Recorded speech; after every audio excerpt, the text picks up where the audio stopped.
मेरे अजीज दोस्तों और बुजुर्गों, मेरी आपसे भी शिकायत है, जब CAA NRC का एहतजाज हुआ, आपने हिस्सा लिया?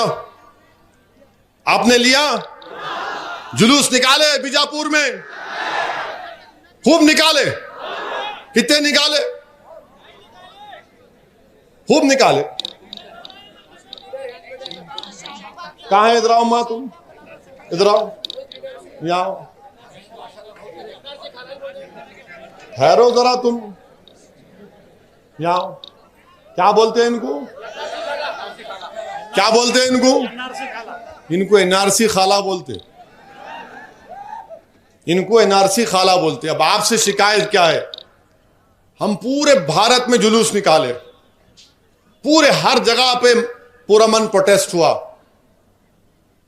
उसके बाद आप खामोश हो गए, उसके बाद ठंडे पड़ गए। मैं ये बता क्यों रहा हूं आपको? शुरू में तकरीर में बोला कि आपको एक सियासी ताकत बनना है। कोई भी पॉलिटिकल पार्टी रोज प्रोटेस्ट नहीं कर सकती, कोई भी सियासी जमात ऑर्गेनाइज रोज एहतजाज नहीं कर सकती, पुलिस भी नहीं देती परमिशन आपको। मगर वो एहतजाज, हमको उस एहतजाज को एक सियासी ताकत में तब्दील करना था, जो हम नहीं कर सके। हम निकले हजारों की तादाद में, शाहीन बाग बनाया हमने, भारत के कोने कोने गलियों में, गांव में एहतजाज हुआ। No CAA, no NRC, no NPR। मगर उसके बाद हमने सियासी ताकत में कहां तब्दील किया? पॉलिटिकल एजुकेशन की जरूरत है। याद रखो, सिर्फ एहतजाज करने से कुछ नहीं होता, एहतजाज को सियासी ताकत के हासिल करने का जरिया बनाना पड़ेगा। वो हमने नहीं किया। अब एक बहन खड़ी हुई है, आपको इनको कामयाब करना है।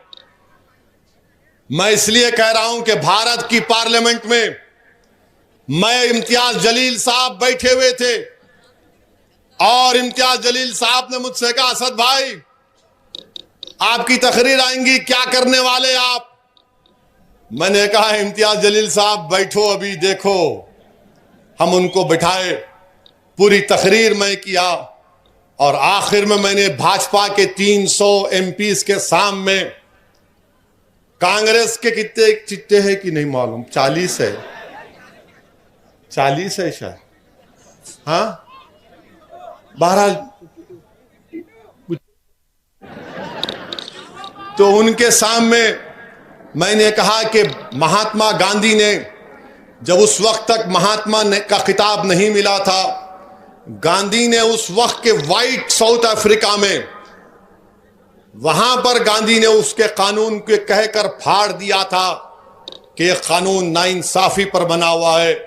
आज असदुद्दीन ओवैसी गांधी की तारीख को दोहराते और पार्लियामेंट में मैंने उसको काला कानून कहकर फाड़ दिया।